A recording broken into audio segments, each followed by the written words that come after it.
I started off my month with a trip to the Philippines, somewhat unplanned. It was on the itinerary to hit there this time when I came to Southeast Asia, but I didn't know when. In perfect fashion to Teresa, once it came up that my friend reached out to me, my brain right away had to make it happen. Oh my goodness. I wish I could hold on and breathe a little bit, but that A-type personality in me, or the person that gets things done and has been so used to doing that for so many years, that part of my brain just tripped into action and booked the flight right away. So September 29th, I flew into the Philippines and stayed there for 2 weeks. So I flew from Phuket via Kuala Lumpur to the Philippines. Side note, when I was in Southeast Asia last year, I traveled with cannabis on me to every country I went to. I knew I was risking it, but it's my medicine. I had my prescription with me from Canada, and I was keeping my fingers crossed and thought, old lady, nobody's going to really worry about her. And my bag was opened many times through my travels last year, and not once was I asked about the cannabis in my bag, even though you could smell it. This time, my friend begged me. He said, Teresa, you're coming into the Philippines. I know you smoke cannabis, but please don't bring it with you. Whatever you do, you're heading into a different country. So because I didn't want my friend to be listed just in case something happened, I made sure I didn't travel with it. But when I was in Kuala Lumpur and had to pass through customs, or getting myself, I guess, into Kuala Lumpur while I'm waiting in the airport to head to my next flight, they went through my bag, and what I was flagged for was I had 3 lighters, 2 the Flick Your Bic variety, and the other one was a little bit of a step up. I had bought myself and my children all a lighter a couple of years ago as a little Christmas gift, because, you can always use a match sometimes.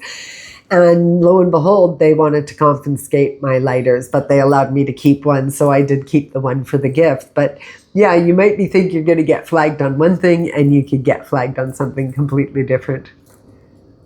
Once in Manila, I stayed at SD Residence, an apartment complex, beautiful pool, very, very nice. And bonus, if you shop or like shopping, there was the mall directly outside of the apartment complex. It was a bit much Manila for me. The interaction, the loud, the energy is just different. Not like there's not a lot of people and there's not some noise and all the other places I've been. It's just, I'm learning that as you go into different situations, no different than if I'm in my own city and I go from one part of town to another part of town, it'll have a different energy. The food was a bit different as well. Lots of butter, lots of rich, lots of cream for the things I ordered anyway, or what I seen on the menu. Southeast Asia is really, they like their proteins, so there's nothing wrong with that. It's just I tend to eat a lot more vegetable forward. I always have, and especially since my cancer, it's just good. It's a more whole life way of eating. I had to look around a little bit to find some salads, or you end up ordering a vegetable stir fry, as they call it, which is just that, vegetables that have been fried up together. So I swung that way a little bit more, but really enjoyed my meals no matter where I went. Then it was off to Clark City for a couple of days, which was basically the same but different. It's a couple of hours outside of Manila, very beautiful, but again, a city. Small city, busy, lots of scooters, lots of jeepneys, just lots of people, lots. For me, it was lots. And maybe it was because I wasn't quite ready for it. I had only been in Southeast Asia for not even a month when I started planning to go over there. I was doing the channel, which is new. So all these things, learning and adding that on to me may have been a bit much for me to be doing all at once. And nothing. A month is now gone, and I can reflect back and say, yeah, like I could have been going there now or later, hence, because I am going to be going to the Philippines and taking Philippine Airlines home to Winnipeg. Just didn't sit with it long enough. That, like I said, that person in me, that part of me that wants to get it done just jumped on. So if there's one lesson learned is stop for a minute, breathe, Teresa. Unless it's an emergency, it can take time. Then I hit Hua Hin.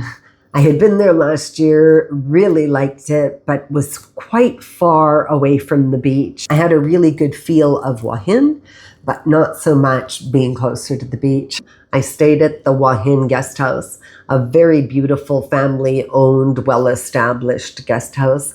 The owners live towards the back of the residence, and so they interact with you as well. It had to be one of the most calming places that I've stayed in my 1.5 years of travels and my 2 times that I've been to Southeast Asia.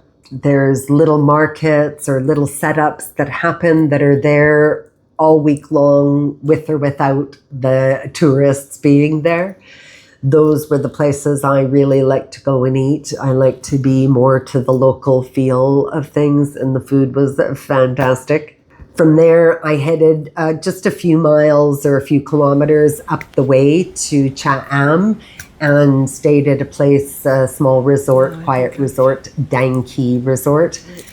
Spent a few days there just to decompress and get my head about myself because I couldn't get rid of this headache, and I'm sure it was from holding onto my bag for the few hours of waiting for the delay of flights as I was flying back to Thailand.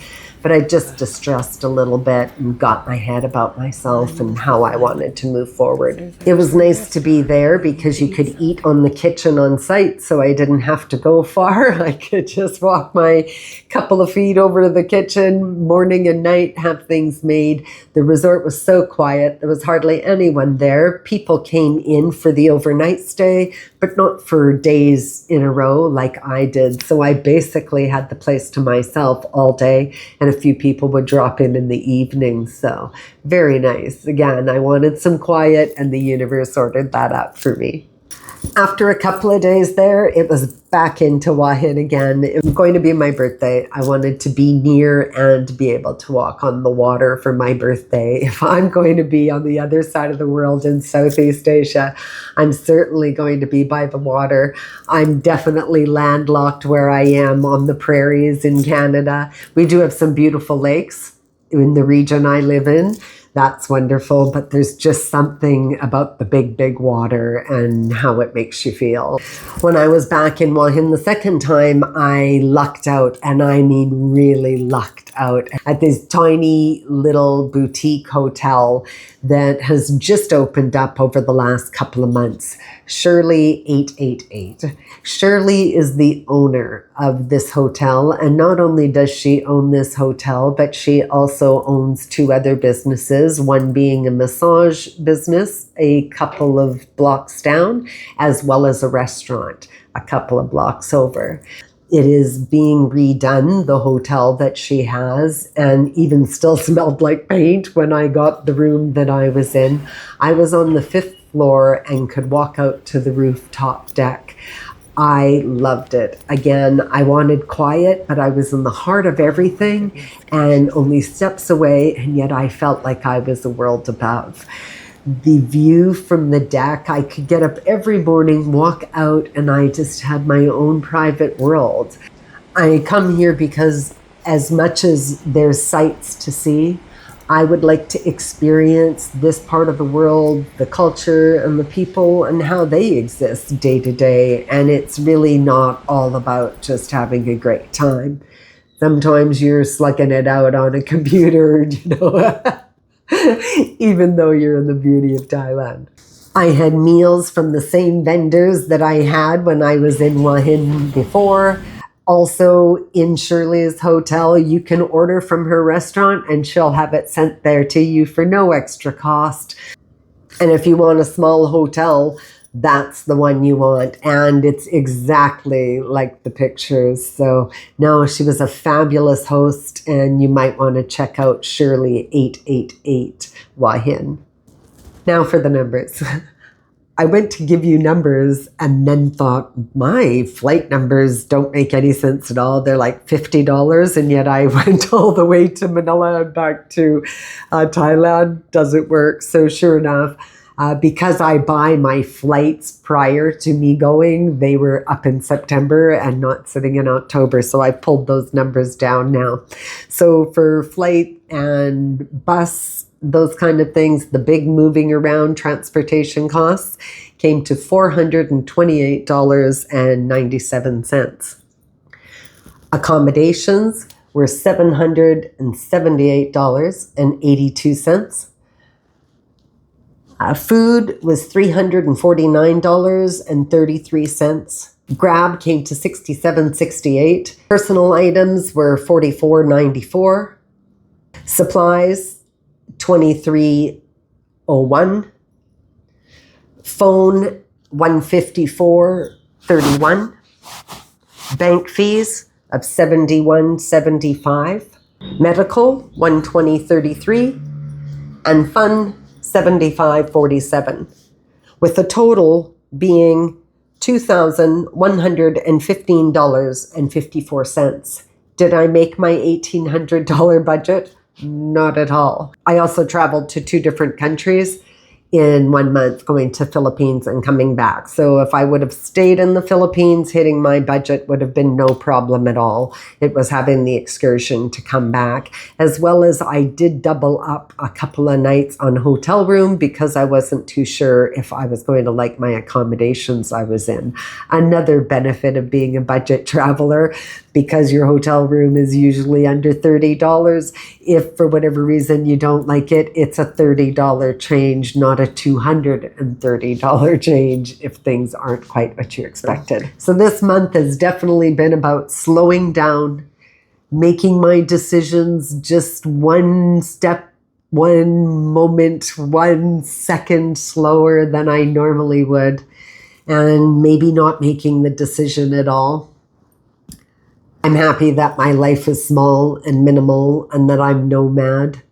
You're a little bit more pliable. You can recover from situations, or you feel that you're recovering from situations a little bit differently than you have in the past.